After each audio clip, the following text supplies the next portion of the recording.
जय श्री राम। दोस्तों, आज सुनेंगे मंगलवार की व्रत कथा। महाभारत काल के अनुसार भीम बहुत ही शक्तिशाली और बलशाली थे। युद्ध कौशल में निपुण थे। शक्तिशाली होने पर भीम एक बार अहंकार में भर गए। इस अहंकार को दूर करने के लिए बजरंगबली हनुमान जी ने एक लीला रची। जब भीम को सच्चाई पता चली तब उन्हें अपनी गलती का एहसास हुआ और हनुमान जी से उन्होंने क्षमा मांगी। इसके बाद हनुमान जी ने प्रसन्न होकर भीम को अपना विराट रूप दिखाया। कथा के अनुसार पांडव जब वनवास भोग रहे थे, पांचों पांडवों को अज्ञातवास रहना पड़ा था। इस दौरान पांडवों को भेष बदलकर भी रहना पड़ा। द्रौपदी भी पांडवों के साथ थी।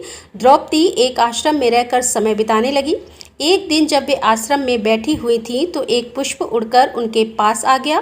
पुष्प की सुगंध द्रौपदी को बहुत पसंद आ गई। तब उन्होंने भीम को बुलाकर उस पुष्प को लाने के लिए कहा। द्रौपदी की इच्छा को पूरा करने के लिए भीष्म पुष्प की खोज में निकल पड़े। पुष्प की सुगंध जिस दिशा से आ रही थी, भीम उसी दिशा की ओर चलने लगे। उस सुगंधित पुष्प को खोजते खोजते भीम एक वन में जा पहुँचे।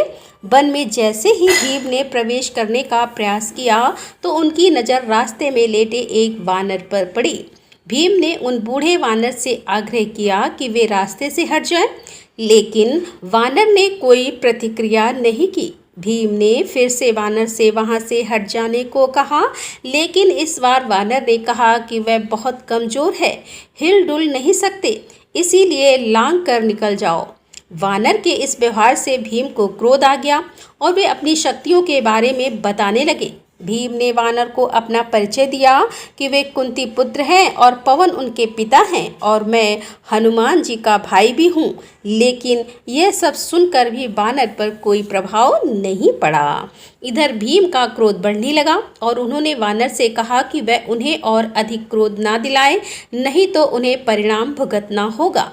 तब बूढ़े वानर का रूपधारी बजरंगबली हनुमान जी ने भीम से कहा कि अगर उन्हें अधिक जल्दी है तो वे उनकी पूंछ उठाकर जा सकते हैं। भीम ने क्रोध में आकर उन वानर की पूंछ हटाने का प्रयास किया, लेकिन वे उसे हिला तक नहीं पाए। तब भीम को आभास हुआ कि यह कोई साधारण वानर नहीं है और फिर भीम हाथ जोड़कर उनके सामने खड़े हो गए और वानर से उसका परिचय पूछा। तब उन वानर ने भीम को बताया कि वह कोई और नहीं बल्कि स्वयं हनुमान हैं। भीम हनुमान जी को सामने देखकर चकित रह गए और हाथ जोड़कर खड़े हो गए। तब हनुमान जी ने भीम को बताया कि आगे विशेष वन है, यह रास्ता देवताओं का है और यह मनुष्यों के लिए सुरक्षित नहीं है, इसीलिए उन्हें तुम्हारी रक्षा के लिए आना पड़ा। भीम को हनुमान जी ने उस पुष्प के बारे में बताया कि वहाँ से वह पुष्प ले जा सकते हैं। पुष्प लेने के बाद हनुमान जी ने भीम से कहा कि अब तुम यहाँ से जा सकते हो। भीम ने हनुमान जी से आज्ञा लेने से पहले अपनी एक इच्छा भी रखी। भीम ने हनुमान जी को अपना विराट रूप दिखाने की इच्छा प्रकट की।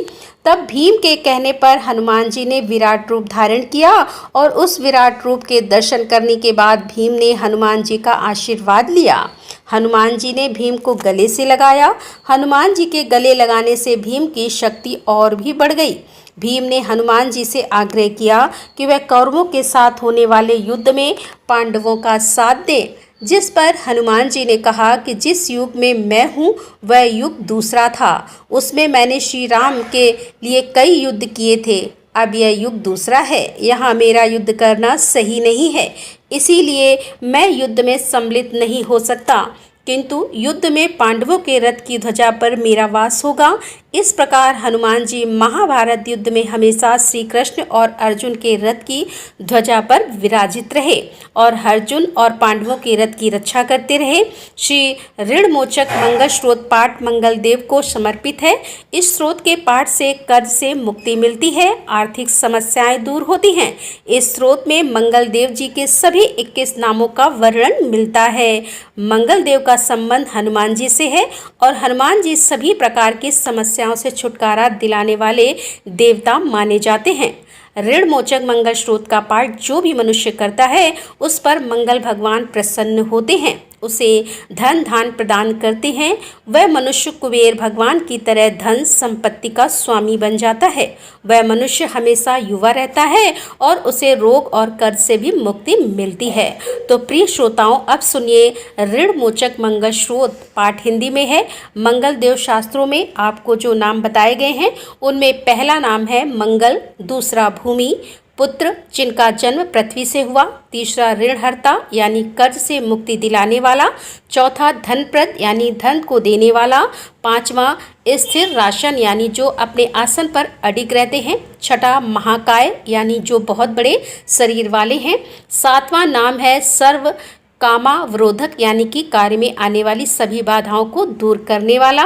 हे मंगल देव, आपके नामों में आठवां नाम लोहित, नवां लोहितांग, 10वां साम का नाम यानी कृपा करने वाला, जिसका अर्थ सामंग ब्राह्मणों के ऊपर अपनी कृपा दृष्टि को रखने वाला, 11वां धरात्मज यानी पृथ्वी के गर्भ से उत्पन्न होने वाला, 12वां कुंज, 13वां भौम, 14वां भुदित यानी ऐश्वर्य को देने वाला, 15वां भूमि नंदन यानी पृथ्वी को आनंद देने वाला।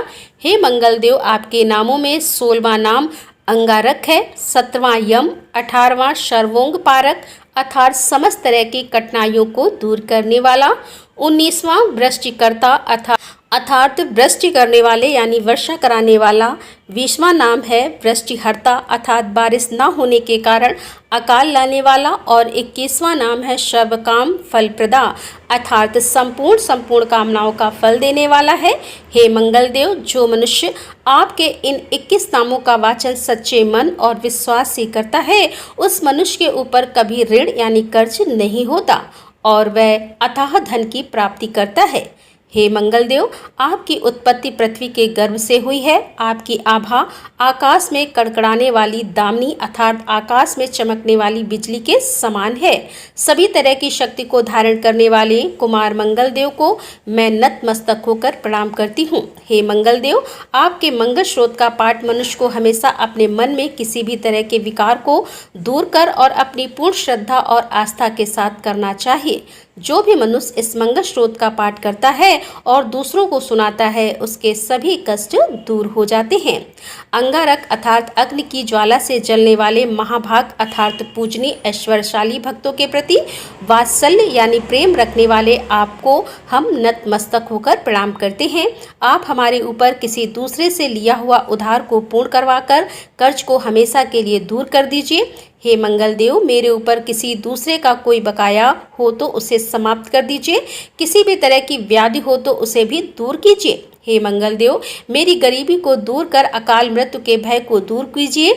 मुझे किसी भी तरह का डर, क्लेश और मन में दुख हो तो उसे भी हमेशा के लिए दूर कर दीजिए। हे मंगल देव, आपको संतुष्ट करना बहुत ही कठिन है। आप तो मुश्किल से प्रसन्न होने वाले भगवान मंगल देव हैं। आप जब किसी पर भी अपनी कृपा की बारिश करते हैं तो उसे समस्त प्रकार के सुख समृद्धि प्रदान कर देते हैं।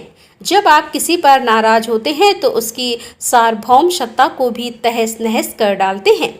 हे महाराज, आप जब भी किसी से नाराज होते हैं, अनुकृपा दृष्टि से उसे हीन कर देते हैं। आप अप्रसन्न होने पर ब्रह्मा जी, इंद्रदेव और श्री विष्णु जी के भी साम्राज्य संपत्ति को नष्ट कर देते हैं। फिर मेरे जैसे साधारण मनुष्य की तो बात ही क्या है। प्रभु, आप सबसे शक्तिशाली और सबसे बड़े राजा हैं। हे भगवान, मैं आपसे प्रार्थना करती हूँ कि आप मुझे संतान के रूप में पुत्र प्रदान करें। मैं आपके द्वार पर आई हूँ, आप मेरी मनोकामनाओं को पूर्ण करें। मेरे ऊपर किसी भी तरह से किसी दूसरे से उधार लिया हुआ धन ना रहे। मुझे कभी दूसरों के आगे हाथ फैलाना ना पड़े। मेरी गरीबी को दूर कीजिए और मेरे सभी तरह के कष्ट और क्लेशों का नाश कीजिए। जो मेरे शत्रु बन चुके हैं, उनके डर से मुझे आप मुक्त कराइए। जो भी मनुष्य इन 12 श्लोकों वाले ऋण मोचक मंगल स्रोत में मंगल देव की वंदना करता है, उस मनुष्य पर मंगल भगवान प्रसन्न होकर उसे धन धान्य प्रदान करते हैं। वह मनुष्य कुबेर भगवान की तरह धन संपत्ति का स्वामी बन जाता है। वह मनुष्य हमेशा युवा रहता है। श्री ऋण मोचक मंगल स्रोत के उच्चारण मात्र से मनुष्य को किसी भी तरह के कर्ज से मुक्ति मिल जाती है। अगर कोई मनुष्य अपने जीवन काल में अपनी आवश्यकताओं मनुष्यों की अपनी कामनाओं की पूर्ति के लिए किसी दूसरे मनुष्य से कर्ज लिया होता है और किसी कारणवश कर्ज चुका पाने में असमर्थ हो जाता है तो उसे ऋण मोचक मंगल स्रोत का पाठ करना चाहिए। कर्ज में डूबे हुए मनुष्य इस ऋण मोचक मंगल स्रोत का जाप श्रद्धा और विश्वास के साथ नियमित रूप से करता है तो उसे कर्ज से मुक्ति मिलती है। ऋण मोचक मंगल स्रोत पाठ समाप्त।